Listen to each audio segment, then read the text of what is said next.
اب سے ٹھیک 24 گھنٹے کے بعد پاکستان ان سامراجی طاقتوں کی سازشوں کے خلاف، چوروں اور معاشی ڈاکوؤں کے خلاف اور منی لانڈرر اور ملک کا خزانہ باہر منتقل کرنے والوں کے خلاف ایک عمران خان کی کال پر ہمہ گیر تحریک چلانے جا رہا ہے۔ ہماری لال حویلی پہ 2-3 دفعہ حملے کیے ہیں، 6 آدمی پکڑے گئے ہیں، کوئی بات نہیں، لال حویلی ایک پولیٹیکل آفس ہے ہمارا، لیکن ہماری ان عزیز رشتہ داروں کے گھروں پہ بھی لیڈیز جہاں ہیں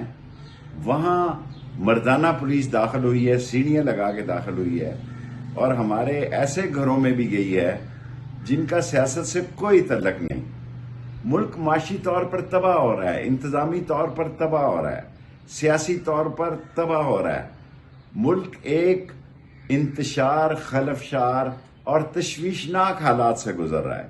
ایسے حالات میں پاکستان میں 2 عظیم ادارے ہیں، پاک فوج کی عظیم اور جانثار فوج اور پاکستان کی عظیم عدلیہ۔ اگر ان دونوں اداروں نے ان حالات میں خاموشی اپنائی، اگر انہی عظیم پاک فوج نے اور عدلیہ نے اس صورتحال پر ایکشن نہ لیا اور انہوں نے ایک پاکستان کی سالمیت کی پالیسی پر فیصلہ صادر نہ کیا، تو یہ ملک ایسے انتشار میں جا سکتا ہے جس کو شاید کوئی سیاستدان بھی نہ بچا سکے۔ یہ اقتدار کے بھوکے